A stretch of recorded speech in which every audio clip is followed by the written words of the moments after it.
EDIUS software එක වගේම ඕනෑම software එකක් ගැන අපි කතා කරද්දී විශේෂයෙන්ම menu bar එකට අපි විශේෂ අවධානයක් යොමු කරනවා. හේතුව තමයි මෙතන උදාහරණයක් විදිහට අපි menu bar එකට ගියොත් එහෙම file කියන option එක යටතේ අපිට මූලික කාරණා කිහිපයක් සිදු කරන්න අවස්ථාව ලැබිලා තියෙනවා. විශේෂයෙන්ම new ගිහිල්ලා අලුතින් project එකක් හදාගන්න, අලුතෙන් sequence එකක් හදාගන්න, පරණ project එකක් open කරගන්න, ඒ වගේම කලින් open කරපු project recent project වල තියෙනවා නම් ඒව open කරගන්න, project එක save කරගන්න, project එක save as කරගන්න. ඒ වගේ options කිහිපයක්ම අපිට මේ file කියන category එක යටතේ බලා ගන්න පුළුවන්. edit කියන category එක යටතේ undo, redo, cut, copy paste, triple cut, replace, delete ඒ වගේ options ගොඩක් දීලා තියෙනවා. ඒ වගේම තමයි view කියන menu එක යටතේ අපිට දීලා තියෙන්නේ අපිට කියන්නේ edit එක කරගෙන යන්න අපිට software එකට අවශ්‍ය windows view කරගන්න dual mode දාගන්න පුළුවන්, full preview හදාගන්න පුළුවන්, rotation හදාගන්න පුළුවන්, overlays බලලා හදාගන්න පුළුවන්. ඒතර safe area අපිට දාගන්න පුළුවන්කම තියෙනවා. ඒ වගේ options ගණනාවක් මෙතන අපිට දීලා තියෙනවා. ඒ වගේම තමයි මෙතන clips, mark mode, capture, render, tools කියන කාරණාවලත් ඒ අවශ්‍ය විදිහට අපිට අවධානය යොමු කරලා අපිට අවශ්‍ය දේවල් කරගන්න අවස්ථාව ලැබිලා තියෙනවා. වීඩියෝ එකක් එඩිට් කරන්න යද්දී විශේෂයෙන්ම අපිට තියෙන ප්‍රධානම තැන අපි හැම වැඩක්ම කරන තැන කපන කොටන හදන එහෙම නැත්නම් එකතු කරන වෙන් කරන තැන තමයි අපි ටයිම්ලයින් එක කියලා කියන්නේ. ඒ නිසා ඕන තැනකදී ටයිම්ලයින් එකට හම්බෙන්නේ විශාල ප්‍රමුඛත්වයක්. ඒ නිසා ටයිම්ලයින් එක ගැන අපි දැන් කතා කරමු. ටයිම්ලයින් එක ගත්තාම EDIUS එකේ ටයිම්ලයින් එකත් අනිත් එඩිටින් software වල වගේම සමානකමක් තියෙනවා. ඔයාලා Premiere Pro හරි මොකක් හරි තවත් එඩිටින් software එක වැඩ කරලා තියෙනවා නම් ඔයාලා දැකලා ඇති ටයිම්ලයින් වල තියෙන දේවල්.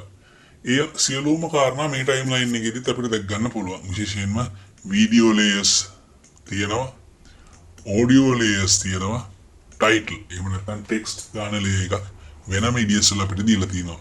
එතකොට කවුරුත් දන්න විදිහට අපිට අපේ තියෙන වැඩේ අනුව අපි කරන දේ අනුව අපිට පුළුවන්කම ලැබෙනවා අපිට අවශ්‍ය ප්‍රමාණයට video layers, title layers, audio layers අරගන්න.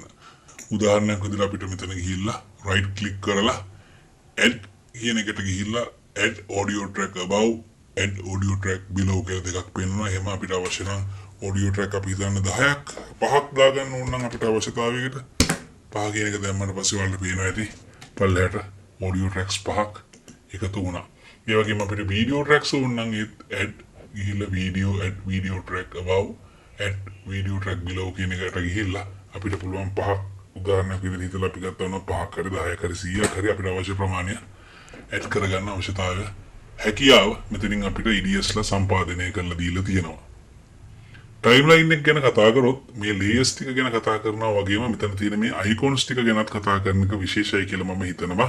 උදාහරණයක් විදිහට අපි ටයිම්ලයින් එක වැඩ කරගෙන යද්දී මෙතන වීඩියෝ එක මියුට් කරන්න පුළුවන් ඔප්ෂන් එක අපිට මෙතන මෙයාලා දීලා තියෙනවා. ඒ කියන්නේ අපිට අවශ්‍ය වීඩියෝ එකක් තියෙනවා නම් අවශ්‍ය ලේයර් එකක් තියෙනවා නම් ඒක අයින් කරගන්න මියුට් කරගන්න හැකියාව මෙතන තියෙනවා.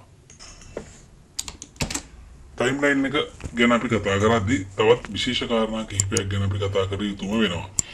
විශේෂයෙන්ම මේ ටයිම්ලයින් එක ගත්තාම අපිට පුළුවන්කම ලැබෙනවා අපි වැඩ කරන ටයිම්ලයින් එකේ සීක්වෙන්සස් අපිට අවශ්‍ය ප්‍රමාණයක් එකතු කරගන්න අපිට හැකියාව ලැබෙනවා. අපි එහෙම කරගන්න නම් ෂෝට් කී එක විදිහට තියෙන්නේ control shift n එක එබුවට පස්සේ අපිට අවශ්‍ය ප්‍රමාණයට ඕනේ තරම් සීක්වෙන්සස් ඕපන් කරගන්න හැකියාව තියෙනවා. ඒ වගේම තමයි file new sequence කියන තැනට ගියපුවම උනත් අපිට එහෙම අලුතෙන් sequence එකක් ඕපන් කරගැනීමේ හැකියාව තියෙනවා. උදාහරණයක් විදිහට අපි ස්ථාන 4ක වීඩියෝ දර්ශන සංස්කරණය කරනවා නම් එක ස්ථානයක දර්ශන එක sequence එකකත් දෙවෙනි ස්ථානයේ දර්ශන තව sequence එකකත් 3 සහ 4 පිළිවෙලින් ඒ sequence වලත් edit කරගෙන අපිට යන්න පුළුවන් අවසානයේ එක තැනකට ඒ ඔක්කොම ගියනකම්.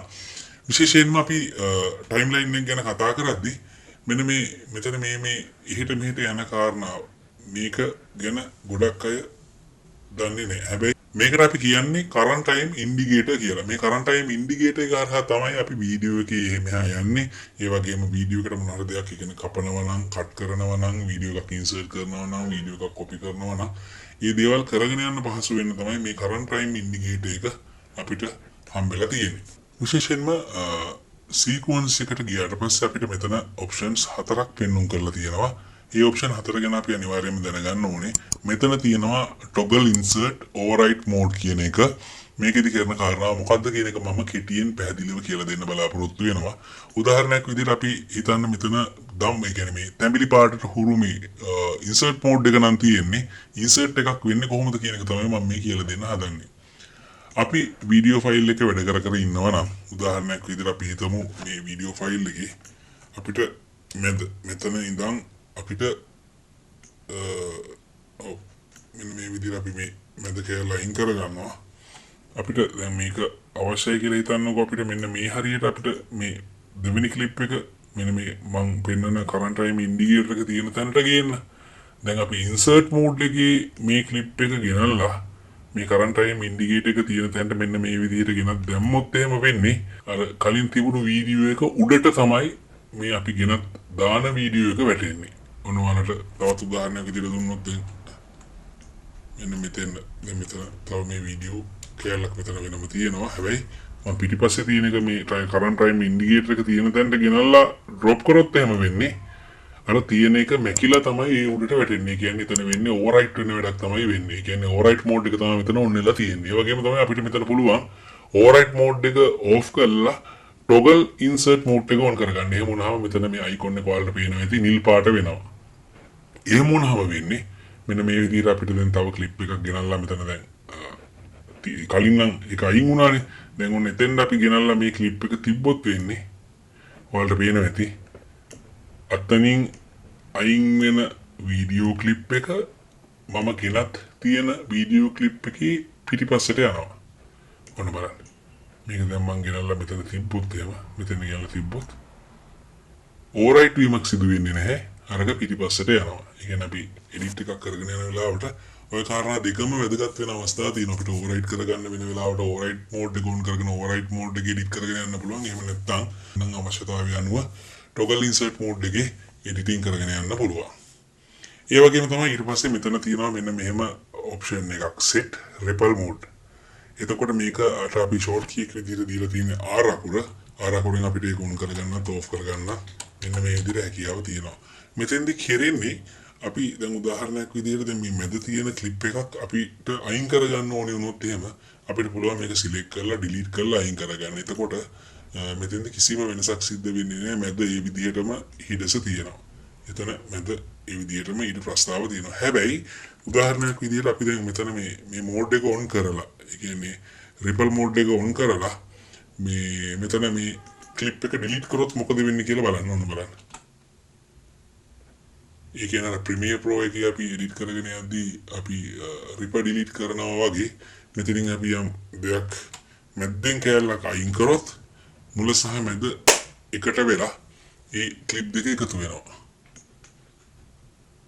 මම හිතනවා ඔයාලට තේරෙන්නේ නැති කියලා. දැන් උදාහරණයක් විදිහට මේ මැද කැලල අපිට අයින් කරගන්න ඕනේ වුණොත් රිපල් මෝඩ් එක ඔන් වෙලා නම් තියෙන්නේ. ඒක ඩිලීට් කරපු ගමන් මුල සහ අග කැලි දෙක එක තැනකට එකතු වෙනවා. ඒ වගේම තමයි රිපල් මෝඩ් එක ඕෆ් වෙලා නම් තියෙන්නේ. ඒ දෙක එකතු වෙන්නේ නැහැ. ඒක අර විදිහටම තියෙනවා. ඒ වගේම තමයි ඊට පස්සේ තියෙන තවත් සුවිශේෂීම අංගයක් තමයි මෙතන තියෙන මේ set group link mode එක. ඒ කියන්නේ shift L එක තමයි ඒකට දීලා තියෙන අපිට short key එක. මෙතන තියෙන set group option එකත් ඉතාමත් වැදගත් option එකක් විදිහට තමයි අපි දකින්නේ.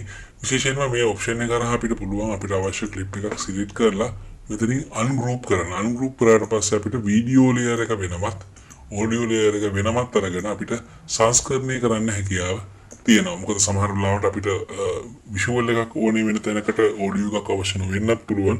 ඒ වගේම තමයි audio එකක් අවශ්‍ය වෙන තැනකට visual එකක් අවශ්‍ය නොවෙන්නත් පුළුවන්. ඒ නිසා මේ option එක කරා අපිට පුළුවන් group වෙලා තියෙන දෙකක් උදාහරණයක් විදිහට මෙතන දැන් මෙන්න මේවා දෙක group වෙලා නම් තියෙන්නේ. ඒක ungroup කරගැනීමේ හැකියාව අපිට මෙන්න මේ විදිහට EDIUS ලා දීලා තියෙනවා.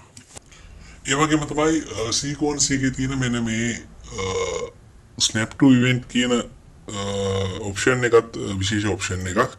මේකෙදි අපිට එඩිට් එකක් කරගෙන යද්දී ගොඩාක්ම යූසර් ෆ්‍රෙන්ඩ්ලි වෙන ඔප්ෂන් එකක් විදිහට මේක හඳුන්වලා දෙන්න පුළුවන්.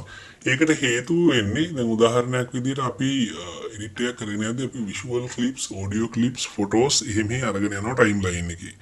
මේ මෝඩ් එක ඔන් වෙලා තියෙනවා නම් ඔන්න බලන්න ඔයාලට මම පෙන්නන උදාහරණය මෙන්න මේ විදිහට දැන් මම ක්ලිප් එකක් අරගෙන නම් එන්නේ. දැන් මම ක්ලිප් එකක් මෙතන අරගෙන එනවා නම් ඒ අරන් එද්දී ඔයාලට පෙන්නනවා ඇති මෙන්න ටයිම්ලයින් එකට ගියේද්දී මේ විශේෂයෙන්ම මේ මෙන්න මෙතෙන් මේක සම්බන්ධ වුණා කියන එක මට ටයිම්ලයින් එකේ උඩ 36 කියන තැන ඔයාලට පේනවා ඇති පෙන්නනවා. ඒ පෙන්නන්නේ අතන අර විදිහට අර මෝඩ් එක ඔන් වෙලා තියෙන හින්දා. දැන් උදාහරණයක් විදිහට අපි හිතමුකෝ මේ මෝඩ් එක ඕෆ් වෙලා නම් අපි වැඩ කරගෙන යන්නේ.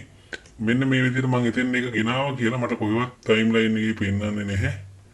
එතකොට සමහර ලාවට අපිට මේ ඉස්සරහ තියෙන වීඩියෝ මේක ගෙනල්ලා ඉන්සර්ට් කරාට පස්සේ ඉස්සරහ තියෙන වීඩියෝ කෑල්ල කැපිලා යන්න පවා පුළුවන්. එහෙම නොපෙන්නේ නැහැ හින්දා. ඒ නිසා අපි එඩිට් කරද්දී ගොඩක් වෙලාවට අපිට වැදගත් වෙනවා මේ මෝඩ් එක ඔන් එකේ තියාගන්න එක. මොකද අපි තව ක්ලිප් එකක් ගෙනල්ලා තව ක්ලිප් එකක් ගාවට ගියා වුණත් මේ පේනවද? ඒ කියන්නේ බොහෝ විට අනිත් ක්ලිප් එකේ මුල සහ අග අපිට ඉන්ඩිකේට් කරලා පෙන්නනවා. ඔයා මේ මෙතන තව ක්ලිප් එකක් සම්බන්ධ වෙන තැනකට තමයි මේ ගෙනාවේ. මෙතනින් තමයි මේ ක්ලිප් එක ඉවර වෙන්නේ කියන තැන තමයි මේ මෝඩ් එකෙන් අපිට පෙන්වුම් කරන්නේ.